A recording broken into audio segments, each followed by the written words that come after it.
Cell phones. So many apps included, such as games, social media, chatting, and simply having fun. The problem is, parents and teachers don't pay heed to the existence of educational uses of a cell phone. They instantly think because games and entertaining apps are numerous in the app stores, that cell phones suddenly have a negative effect on students' educational opportunities and that they'll never benefit anyone in class. That is really not the case. There are so many options included on a simple smartphone that can greatly aid a student's need in the classroom. Cell phones are libraries of information.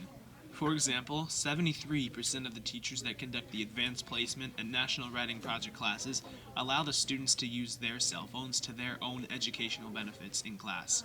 This allows the teens to use a larger range of sources, which is probably more than the school-provided ones. Hey, how's it going? Good. How are you, Kevin? I'm great.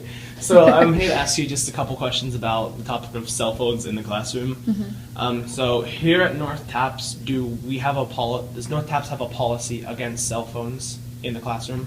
We do. The policy is that they're not allowed, and if you hear them or see them, they're taken away, and then the student gets a blue slip and the parent has to come get them.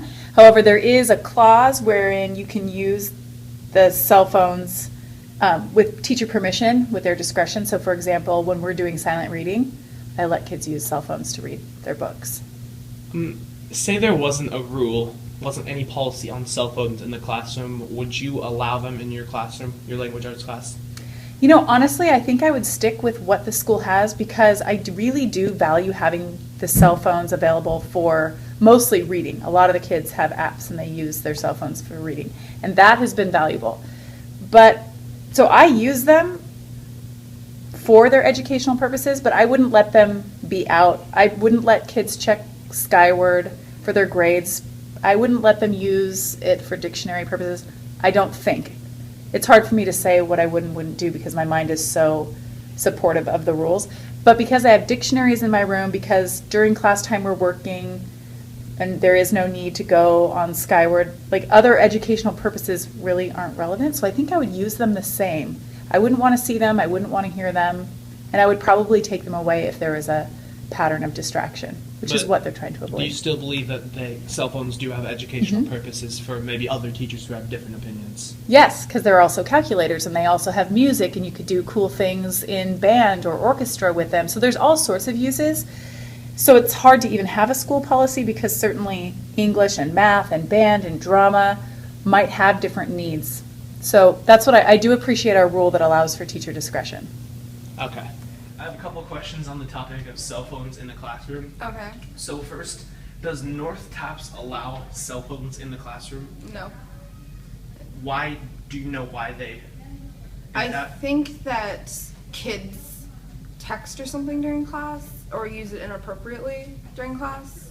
Yeah, but do you think that there are like educational uses of a cell phone? Yeah. If there was no rule, Yeah. would you think that using your cell phone would benefit you in class? Yeah, like you could look up information for a research paper or like studying for a test or something, and you wouldn't need a laptop or internet. You just need your cell phone. So. Go today. Great. Okay, I'm going to ask some questions on the topic of cell phones in school.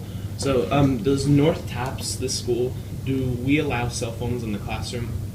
Yes, cell phones are allowed, but they are not supposed to be turned on to where you can hear the ring, and you're not supposed to utilize them unless it's integrated within what you're doing in the class with the teacher's permission.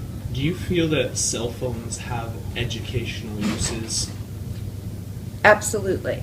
For instance, last semester, when the students in home and family were setting up their table in certain ways and making their plates look certain ways, or they had produced a great meal, then they were able to take pictures and keep a record of that for future use. Say there wasn't a rule in the school about not having, well, they have a rule about not having cell phones. Say there was no rule related to cell phones. Would you allow either your history class or your home and ec class to use their cell phones to their benefit during class? Yes, at specific times. In history classes, there have been times that perhaps we haven't finished a map and there's not enough books for everyone to take them home. So I've allowed students to get out their cell phone, take a picture of the map in the book, and utilize it that night. So there's definite purposes for cell phones. I do believe it's important to have some rules because otherwise people would be just texting under their desk and getting calls from other classes, and it would be disruptive to the educational process. Okay, thank you. You're welcome. Cell phones have come an extremely long way. They have been and still are progressively improving for the common good. Every day a new idea for an app is produced, and every week new apps are released for iPhones, tablets, and other smartphones. It is clear that smartphones are such an impressive addition to our generation. So many features implemented into one simple piece of technology. Some of these features being the most educationally beneficial apps out there.